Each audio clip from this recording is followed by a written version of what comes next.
ہمارے لوگوں کا خون یا انسانیت کا کہیں پہ بھی خون، اس کی اجازت دنیا کے کسی قانون میں نہیں ہے، اور دہشت گردی کو روکنے کا قطعی یہ طریقہ نہیں ہے۔ اس سے مزید دہشت گردی بڑھے گی جب عوام یہ دیکھے گی کہ معصوم بچے مارے جاتے ہیں ڈرون اٹیکس میں، جب عوام یہ دیکھے گی کہ امریکن وائٹ ہاؤس میں بیٹھنے والا صدر جو ہمارا ہی ہے، ہم میں سے ہی ہے، he has to take steps۔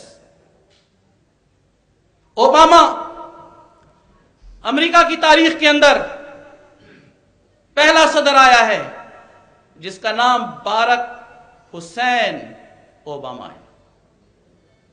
یہ مسلمان نام ہے، اس سے قطع نظر کہ وہ کرسچینٹی فیتھ پہ چل رہا ہے، اس کی رگوں کے اندر جو خون دوڑ رہا ہے وہ مسلمان باپ کا ہے، اس کے باپ کے اندر جو خون دوڑ رہا تھا وہ مسلمان کا تھا، اس کے باپ کے اندر جو خون دوڑ رہا تھا وہ بھی مسلمان کا تھا، اس کی دادی جو اس سال حج پر گئی وہ بھی مسلمان تھی۔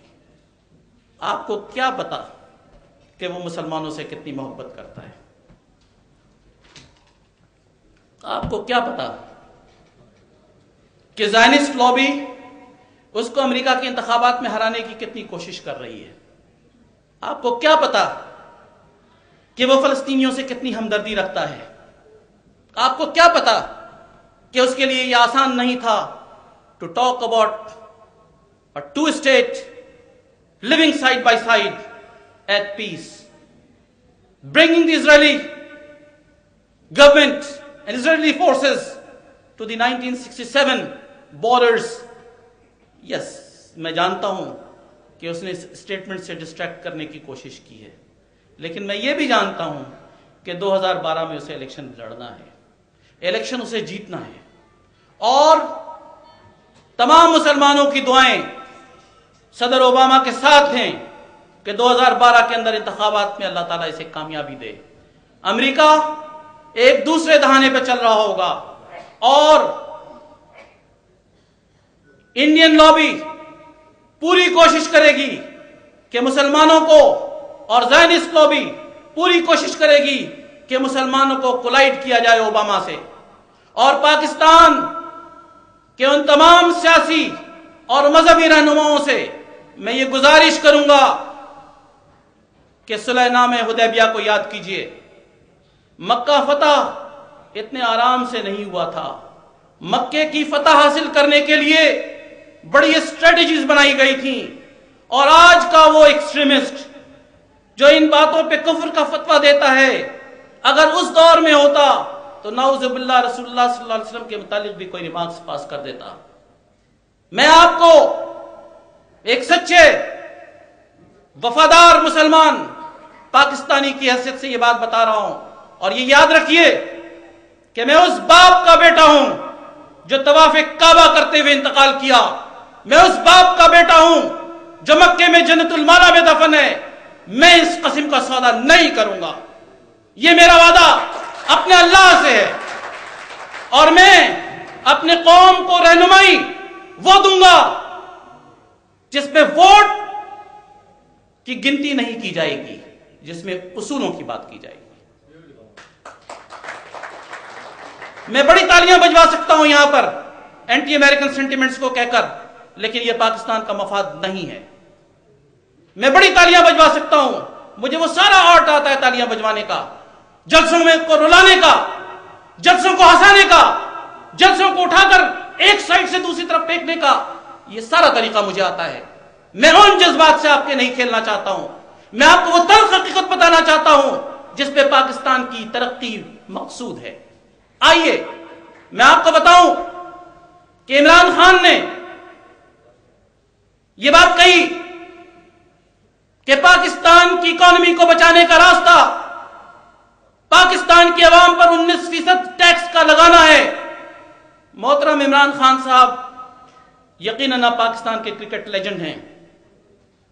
عمران خان صاحب آپ ان بروں میں کم برے ہیں، عوام کے اندر آپ بہت عرصے سے چل رہے کی نظریں آپ کے اوپر ہیں، لیکن with all that respect, this is not the solution to salvage Pakistan's economy. Pakistan کے عوام پر اگر 19% ٹیکس آپ نے لگا دیا تو جو چیز آج 1 روپے کی ہے وہ کل 1.5 روپے کی ہوگی، اور جو باہر سے آ کر یہاں پیسہ انویسٹ کرتے ہیں جس پہ پاکستان کی اکانومی چل رہی ہے، وہ 19% ٹیکس کے اندر آپ کے ملک میں ایک دھیلا نہیں لائیں گے۔ پاکستان کے اندر آنے والی 10 سے 15 بلین ڈالرز پلس باہر کا پیسہ پاکستان میں آنا رک جائے گا۔ یہ کرکٹ لیجنڈ تو کہہ سکتا ہے، پولیٹیشین نہیں کہہ سکتا۔ اس کے اندر وہ ویژن ہونا چاہیے کہ اس کا سلوشن کیا ہے۔ جیسا کہ کرنل صاحب نے ابھی کہا، اس کا سلوشن یہ ہے کہ سوئس بینک کا ڈائریکٹر یہ کہتا ہے کہ 1400 بلین روپیز تقریباً dollars, 140 billion dollars Swiss accounts کے اندر موجود ہیں پاکستانی پولیٹیشنز کے۔ میں ڈیمانڈ کرتا ہوں کہ Pakistani politicians should bring this money voluntarily to serve the national interest, prove their loyalties to Pakistan, prove their patriotism to Pakistan, and we know who these people are and what are the amounts they are holding in foreign banks. By just talking from London that you do not have foreign assets, where did you get $2 billion to help support your divorce in London? Where did you get that money? And why did you shut up your in-laws in London? Where did the money come from? یہ پیسہ کہاں سے آیا؟ تم تو 200 گز کے مکان میں رہتے تھے، تم 500 روپے پر منتھ کی نوکری بوٹس میں کام کرتے تھے کورنگی کے اندر۔ کورنگی کی بوٹس فارماسیوٹیکل کمپنی میں 500 کی تنخواہ تھی تمہاری۔ اس کے بعد تم پاکستان سے باہر گئے، تم نے امریکہ میں یلو کیب چلائی۔ یلو کیب چلانے والا $50 $100 مشکل سے بچاتا ہے، اور اس کے بعد اتنی بڑی لشکر برطانیہ جاتی ہے، اتنی بڑی لشکر دبئی جاتی ہے، اور تمہارے اتنے بڑے بڑے پروگرامز چلتے ہیں۔ یہ پیسہ کہاں سے آیا؟ اس کا حساب اس قوم کو چاہیے، اور ایک سے نہیں، سب سے چاہیے۔ میں ایک پرٹیکولر شخص کی بات نہیں کر رہا، یہ بات بڑی کلیئر رکھیے